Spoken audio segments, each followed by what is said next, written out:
Yeah, hi, I'm Leo Brady with AMovieGuy.com, and it's a pleasure to be here with all of you. Thank you so much. Actually, my first question is for Algie. You've been a part of Catherine Bigelow's Detroit and The Hate You Give, and now Judas and the Black Messiah.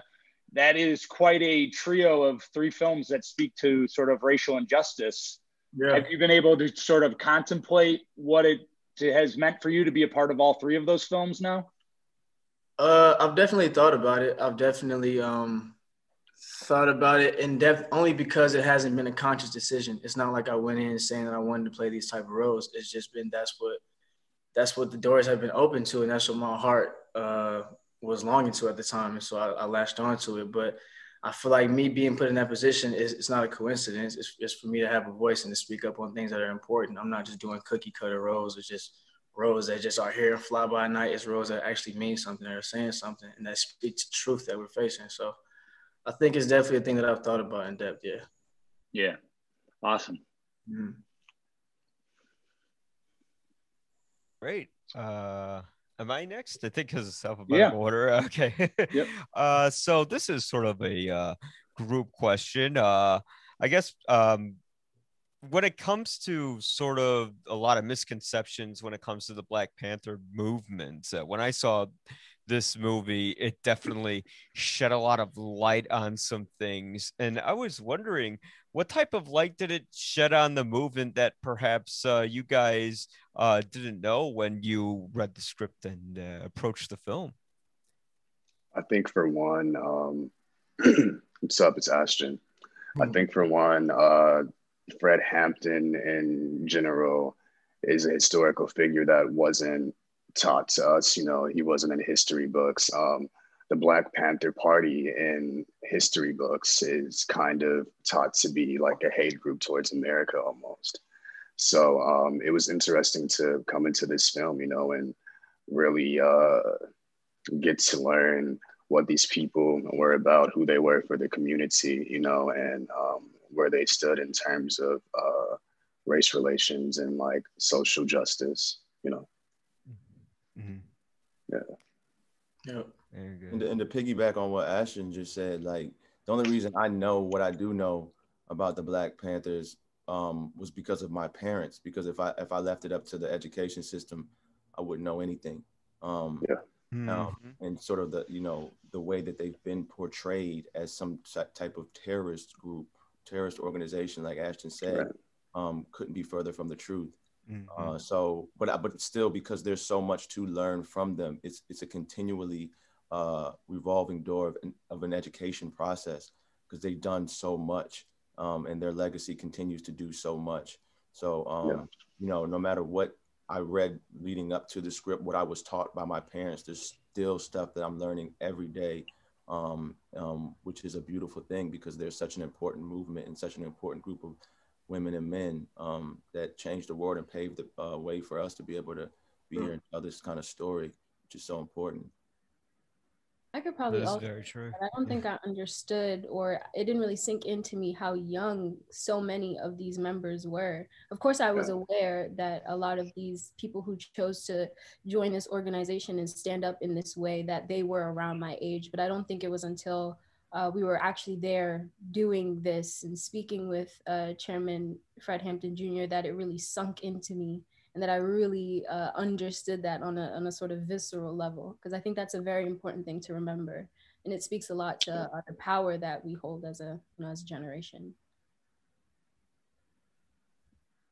This is Ryan Chigello from CinemaJaw.com, and turning the focus onto the production of the movie, working with Shaka King as director, known for having some good comedy chops as well, but this is a very serious and dramatic role. What was the tone like on set and the focus and preparation he asked for out of you guys? Shaka was no games. Shaka was no games, but he was also very down to earth. Like Shaka is our brother. That's our ringleader. You know what I'm saying? He held us all together, but he also was no games. He was there to get the job done. And so having him with this was my first time working with Shaka. So being able to see him, the way he maneuvered with every one of us, he knew how to talk to us differently. He knew how to get different things out of each one of us. And that's a master at your craft, to know how to pull different things out of each of your actors and not just say one thing and expect everyone to get it. It's like a one-on-one, and I appreciate that. So it's also such. Oh, go ahead. I was gonna say it's just go ahead. Well, it's such a misconception, I believe, that when this thing about like, because you direct comedy, how can you transition to drama? And it's the same way. It's the same reason why there's been performances like for me, like Eddie Murphy and Bowfinger. He should have won an Oscar for that, you know. But they say, oh, it's easy to be funny and it's hard to cry, or whatever the case may be. Right. So Shaka's transition. I mean, first of all, he's a Black man in America, so he feels the pain that is associated with this. And because he's such a passionate artist, there's nothing that he would step his foot into, comedy or drama, that if he wasn't going to go all the way with it. And like Algie said, he's such an incredible leader and commander of the ship, and he's a collaborator. You know, a lot of directors don't really let you have your say, but he's somebody who is so in tune with what his actors, you know, need, what they feel, and also to the story and the source material. And he, you know, paints such a delicate picture, but it's so beautiful, and he's such a joy to work with.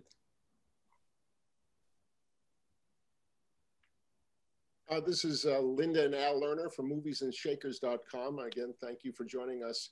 Daryl, Bobby Rush was barely able to vote when these events took place, and you play him very much as the peacemaker, as a mediator, almost as a politician. The fact that he became a congressman affect how you approach that role? I wouldn't say it was so much about him becoming a congressman that affected how I played the role. I think it was just he was. I mean, what I had was I read every single day. I watched videos of him every single day, and what he presents is he's such a measured human being, and to have survived what he survived, to be tasked with what he was tasked with, and to continue his fight. It's just like the only way to really try to bring justice to him is to just try to find the balance of this measure, while also trying to find, like, you know, this love that you have to have for the people, for this party, for the organization, and just unity as a whole. You know, he's just, every time you see him speak, there's just this measuredness to him, and that I really wanted to you know, sort of bring the essence of that to who he was with the party, and standing next to Fred and the rest of the Panthers, because you know, it's tough, you know, playing these people, you know, you're playing with people's lives, and to, you know, to not take that seriously, it's just something that's never going to happen, and it's just such a joy in trying to honor the legacy of, you know, Mr. Rush and the rest of the Panthers. It's not something I take lightly, that none of us take lightly. So, you know, it's a bit of a weight, but somebody as eloquent as him, who's done so much, you know, you better do your best to get it right.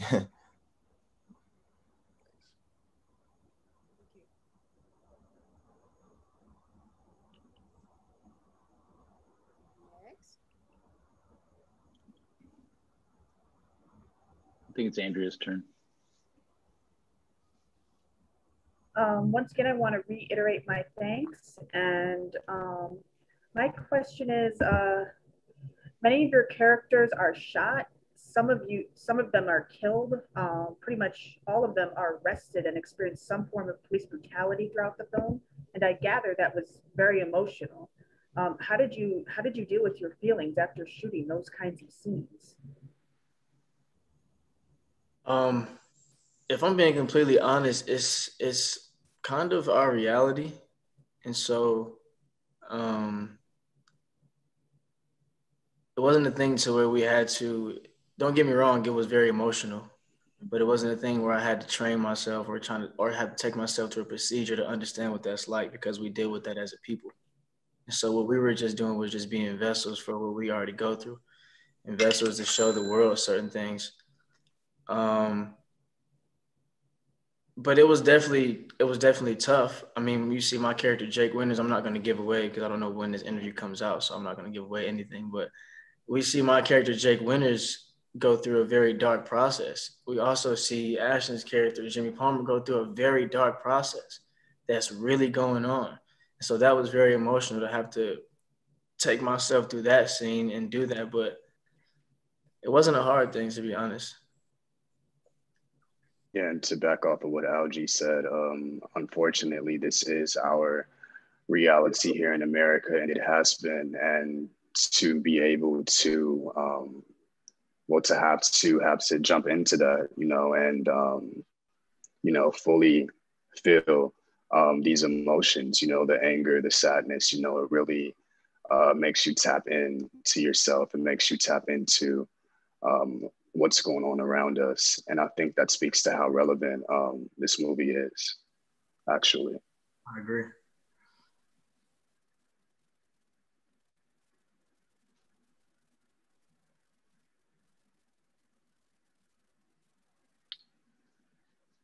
I think you might be muted. Yeah, all right. Am I there? There you are. There we go. There you go. Okay. Yeah, there you are. Sorry about that. Piggybacking on what Ashton and Algie said about this being your reality, within the same movie that has these incredibly dark moments, you've got those uplifting moments where the Black Panthers were able to create the Rainbow Coalition. Can you see our society moving more towards that sort of unity? And if so, how? I really want to let Daryl and Dominique speak on this. Yeah, Daryl, I think Daryl should. But I definitely go ahead. I want Daryl to speak on this one. Mm-hmm. Go ahead, Dominique. You guys, I know you're about to say. I think I'm also, for sure, Daryl, I know he's going to have some things to say, but I think I'll add also that this was the primary motive or incentive behind the Black Panther Party and their work. They were primarily focused on bettering the community, on bettering the people. And I think I'm so glad that translates and that's received, because that was it. I think we said in the very beginning of this that there were a lot of efforts made to sort of distort the presentation of their legacy. But that is the truth, is that they were looking to feed the children in their community. They were looking to educate people on certain health conditions that may have affected them greater than other people in society at the time. I think that work is equally as important, if not more so, than the lives that were lost. It's equally as important as honoring that as well. It's a part of it. I mean, and in terms of can we be better today, I think that there are still people trying their very best and organizations working as hard as they can to rally people and to get those that need to see and those that need to learn and those that need to continue to adjust their thinking, perhaps, to see that we won't stop doing this and that this will continue to be where our efforts are, because we recognize that is the goal. And I think that all of the action that we see is still very much focused on that. Yeah, and to piggyback on what Dom just said, I think that question is, I think, posed to a lot of Black women and men every day. And I think that's a question that needs to be asked. You need to ask white people that question, because we've been fighting for equality and unity for forever.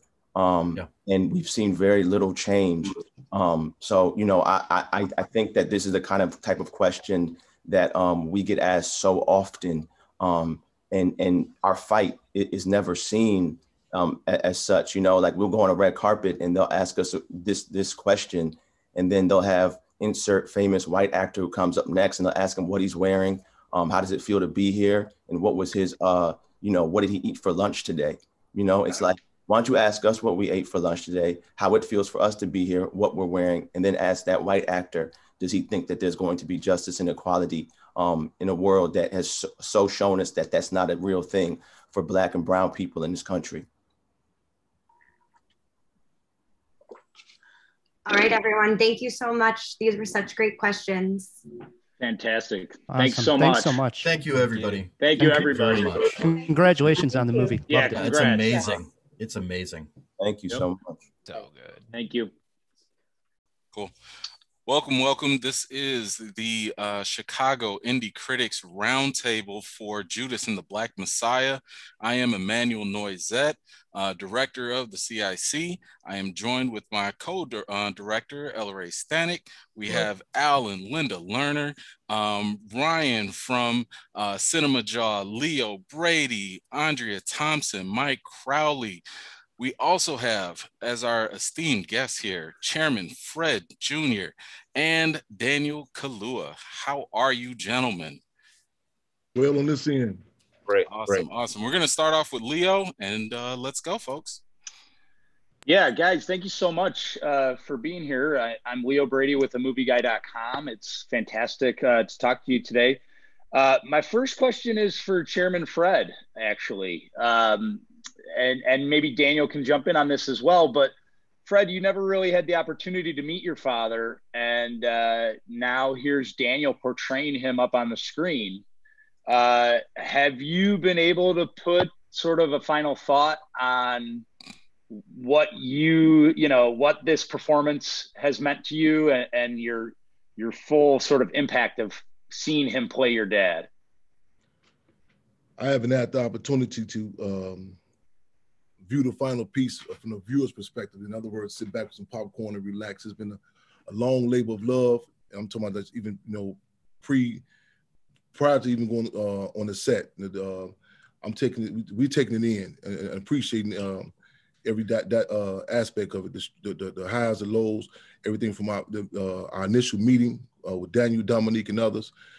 This process, it's a climb where certain conversations are able to happen that, many people can relate to, terms such as, COINTELPRO, assassination, or just the Black Panther Party. So we taking it in step by step. And again, it's a charge up it's increasing daily as we speak.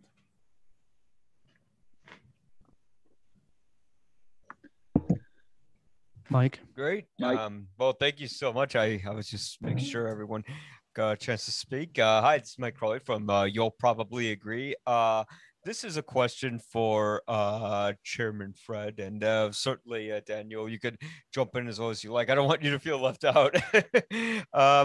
Why I learned so much about the Black Panther movement that I didn't quite know before, because in a way it felt like the American education system failed me in a way in properly educating me about them. Why do you think it is that history classes don't cover the movement as thoroughly as they do in this country?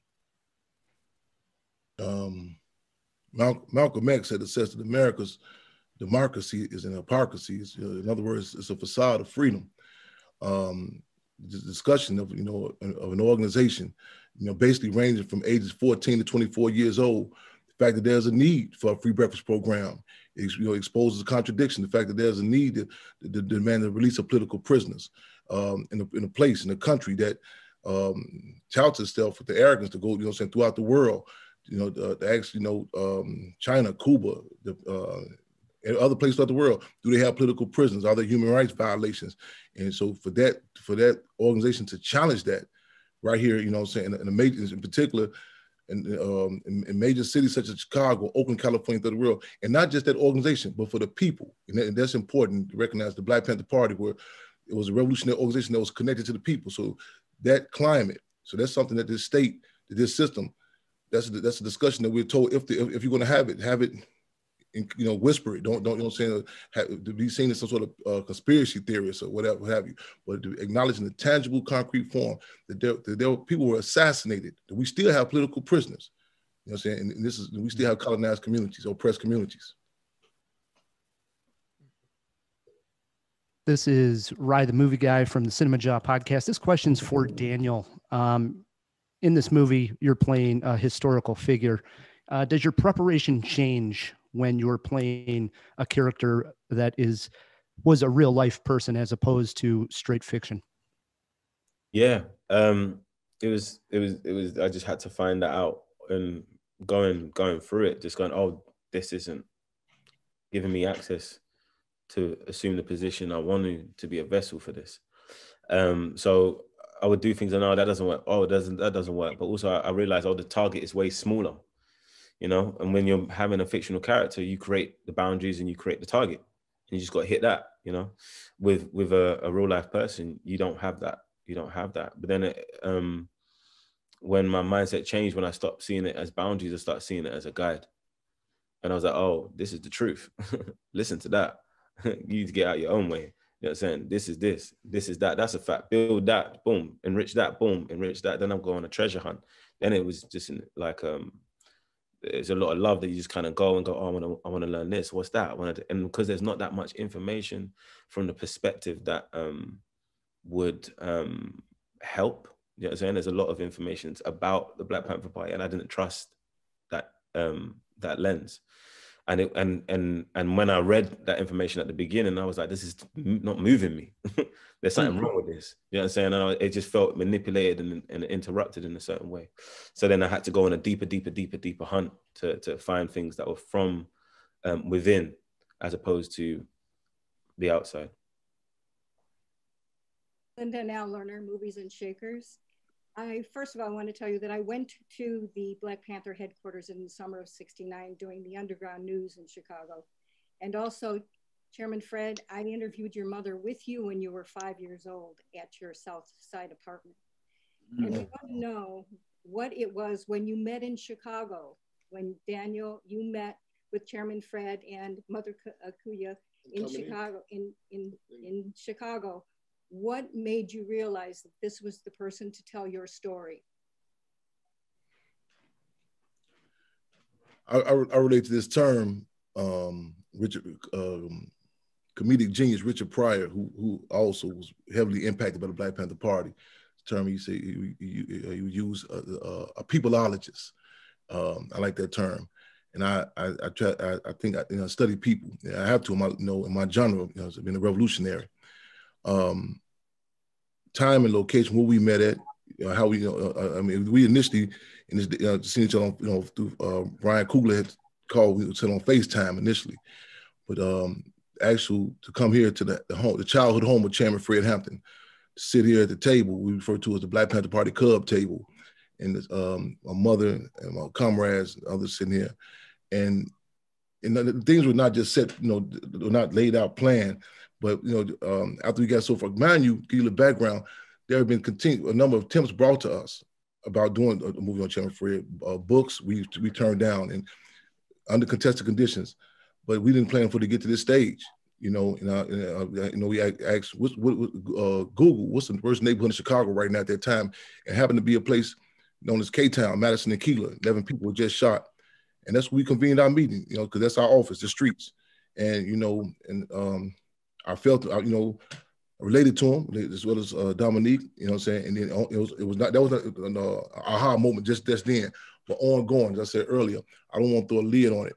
Just even our continuous dialogue, even up to this past December the 4th, International Revolutionary Day. Then without any prompting, calls, touch, we constantly in communication. So it's ongoing. It's ongoing. What did you do to make him understand that you were the one? I don't think it was my job to make him understand. It was that I'm the one. I'm here to meet him as a man. You know what I mean? And come to him as a man, and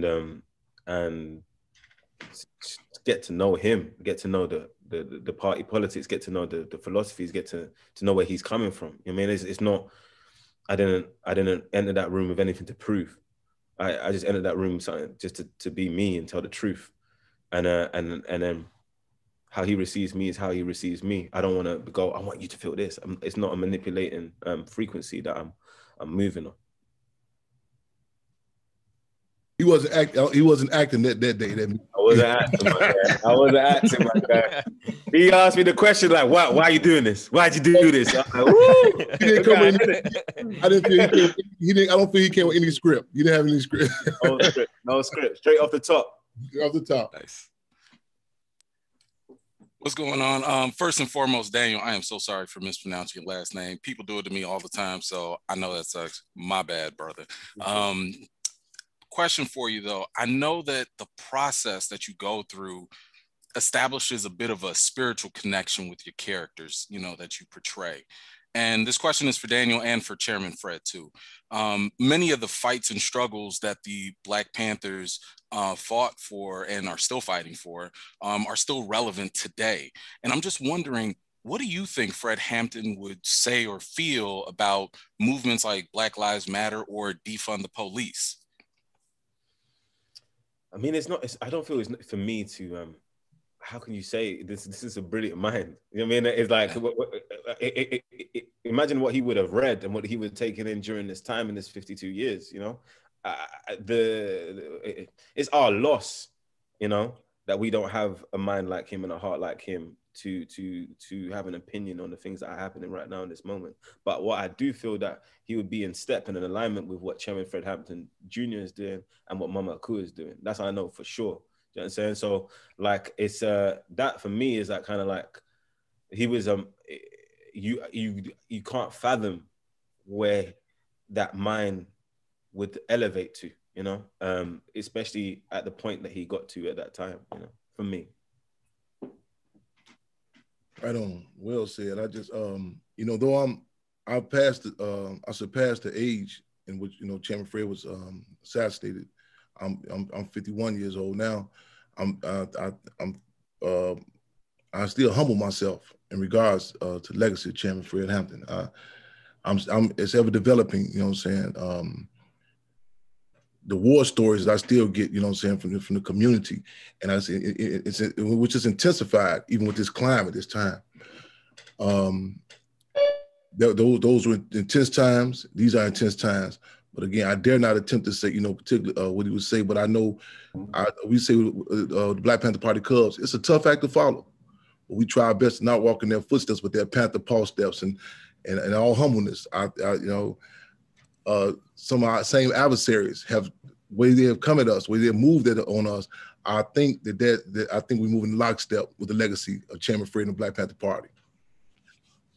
Thank you, brothers.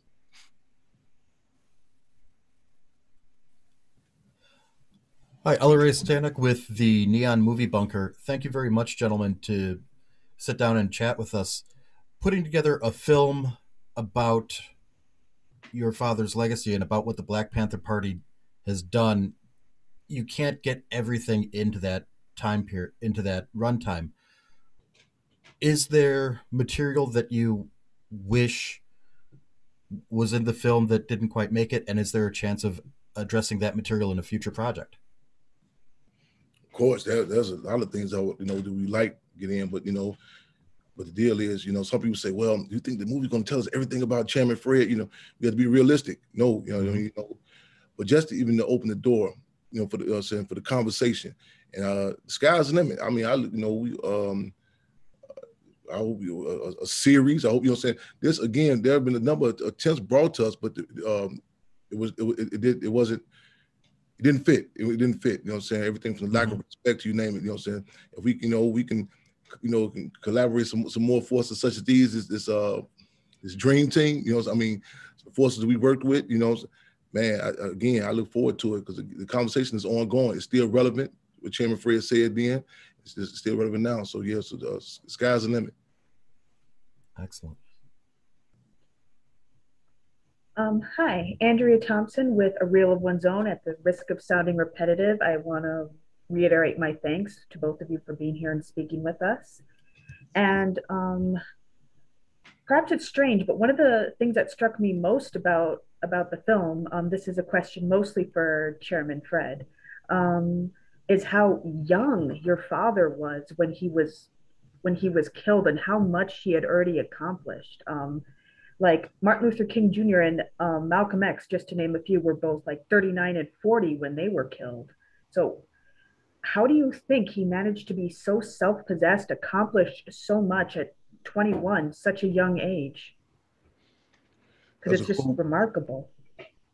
Put in context also, you know, those times, you know, the type of discussions that were happening, you know, the draft, you know what I'm saying? Those terms that we're talking about, go fight or go to jail.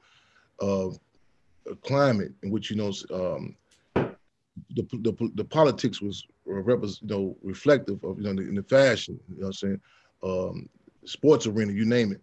But not to take away, you know, so again, I mean, I've studied, you know, everything from Chairman Fred's relationship with my great-grandfather, his grandfather, how he impacted him as a child. Growing up, you know, how he, at the age of the house where I'm sitting at right now, I mean, at the age of 13, 14 years old, the federal government called him for a wiretap to be placed in my grandparents' home when he was 13, 14 years old. Him taking the junior NAACP from about 7 to 300 members in 7.5 time period. A lady was just over here a few weeks ago telling me about the fight he fought to have a swimming pool for black children at 12, 13, 14 years old. So, I'm honored and humbled, you know what I'm saying? But again, that template, that's what I think is so important, that we fight to, you know, to lay this out to people, because we can't get caught with the conventional definitions of terms such as generation or what a teenager is supposed to do, because we are some unusual circumstances. We have to challenge those confines of, you know, so what it is to be a 14-year-old, what it is to be a 24, 21-year-old. Thank you. Thank you. Yeah, my next question's for Daniel. I want Sorry, to. That's actually all the time we have for today. Oh, okay. Today's roundtable. My apologies, Leo. No worries. All right, Lakeith, thank you so much for being with us here today. My name is Leo Brady. I'm with AMovieGuy.com. My first question is, working with Daniel, this is a Get Out reunion for you guys on this film. Are you able to sort of put into words how your relationship with him grew with making this film? I don't know if it was, did you guys come closer in the process of this? Hello. We definitely became closer. It was just, first of all, I was proud of him for taking on an American hero like Fred Hampton, and just the amount of work and diligence that he put toward the character was inspiring for me every single day, and I'm endlessly grateful for that. And then off screen, you're just a beautiful human being. He's so intelligent and insightful, and it's always a good time when we're together. So I appreciate him. You know, I told him, we got to do another one after this. And he's like, yeah, for sure. Yeah, you're 2 for 2. Yeah.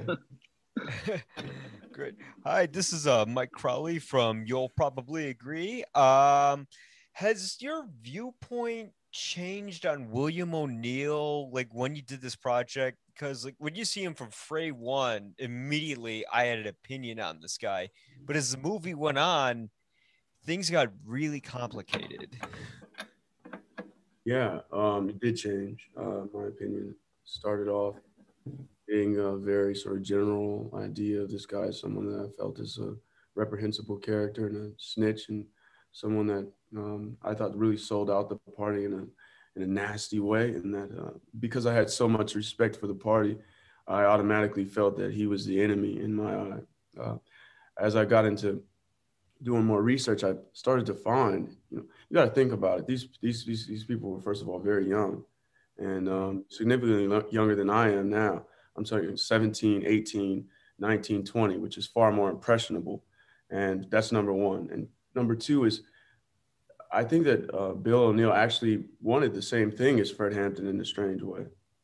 Upward mobility, freedom, access to wealth, but in a different way. You know, wealth and Fred Hampton's idea represented a communion of people and being able to live freely in a society. But wealth and O'Neill's idea had to do with being able to be free within yourself to move how you want and be able to exercise from a position of power.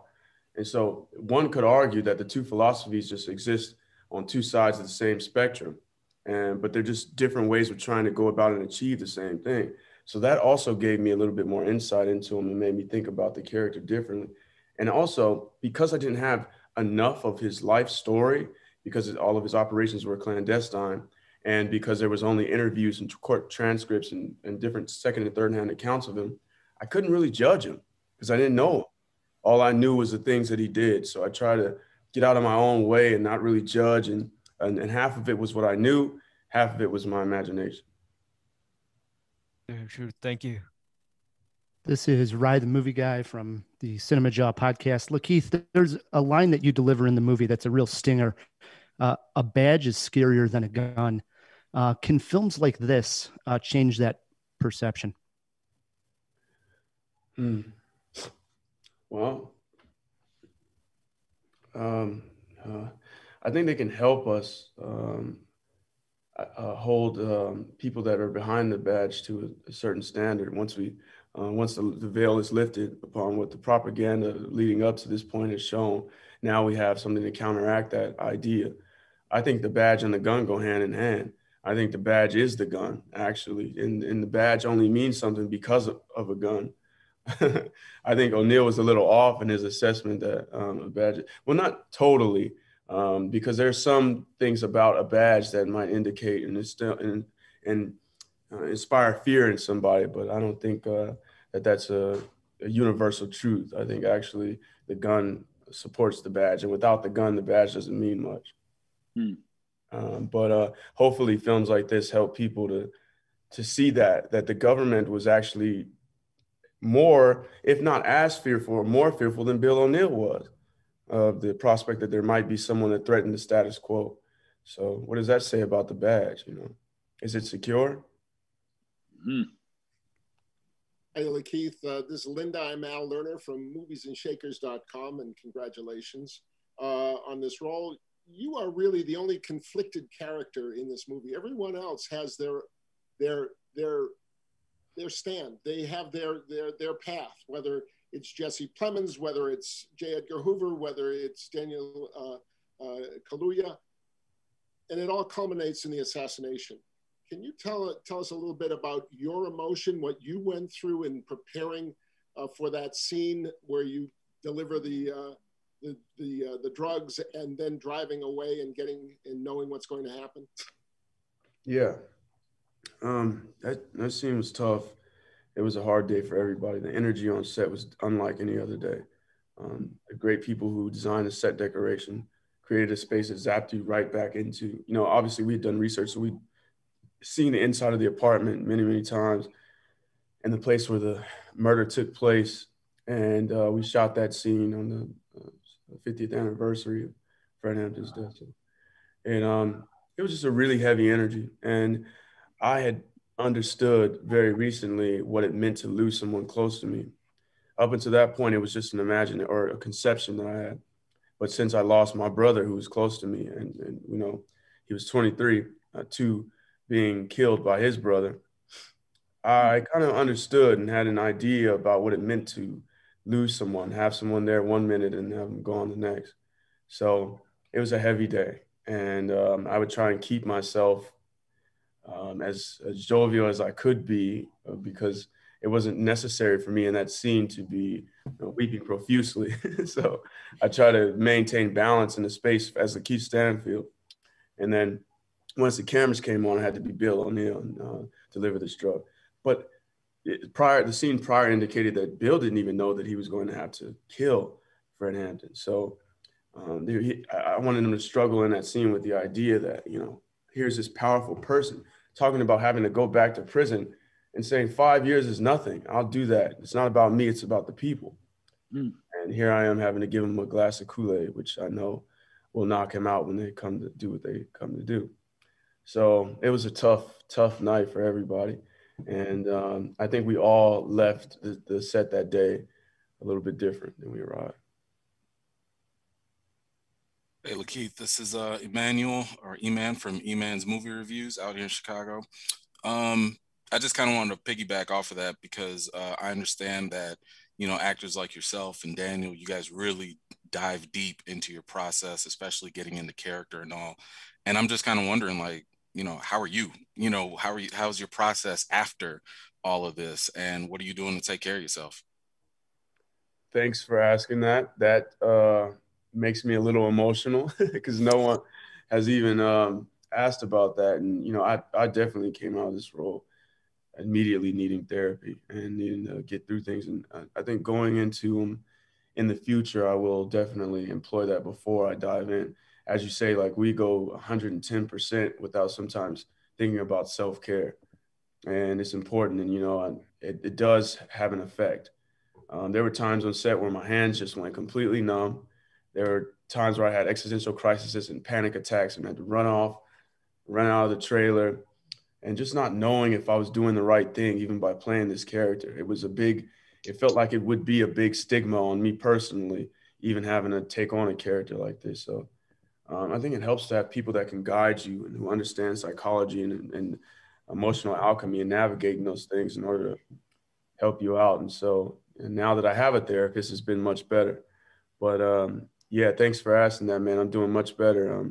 But yeah, it was hard. I had alopecia that was in remission that came back as a result of the stress associated with it. So, you got to sometimes be careful and manage yourself a bit. So I appreciate that. Thanks.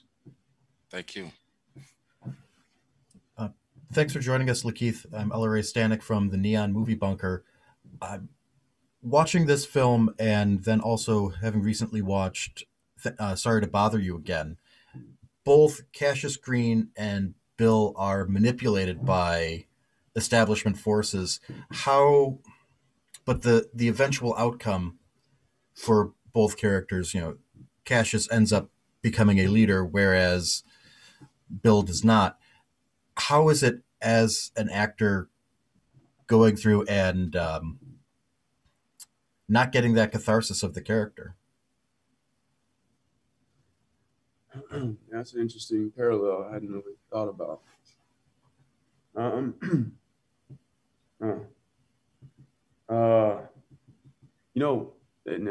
In both cases, it was eye-opening for me to go through the process of playing these characters. And I thought about the ways in which metaphorically the stories applied to my journey, and how much is too much, when to say no. I think that's the most important thing, when to know, when to take back your own agency and not put it in the place of people to make decisions for you. So I recently just got an offer for a commercial, and it was a lot of money, more money than I've ever seen in my life. And I thought about it. I was like, do I really? But it was for selling something that I don't use and that I don't think anyone else should use. So I had to ask myself, is it, what do you want to situate yourself next to? And is that more important than all this money? Christmas would be great next year for everybody, but how are you going to feel? So I declined it. And I think those things, you gotta go with your gut. You gotta go with what you feel. And I just have trust and faith that the rest will fall in place and be there, and that we don't make decisions based off of a lack, and we try to make decisions based off of abundance and knowing that, as long as you stay the path, you'll be all right. So these characters help reinforce that idea in me. And to that extent, I'm unlike both of them. And but the reason why I can be that is because I know what I don't want to be, and I know who I am. So yeah, sometimes characters help show that.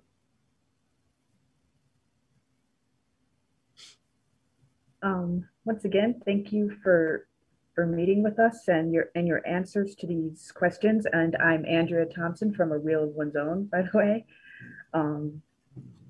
So honest. So after all these other questions, and also I'm so sorry for your loss that you mentioned.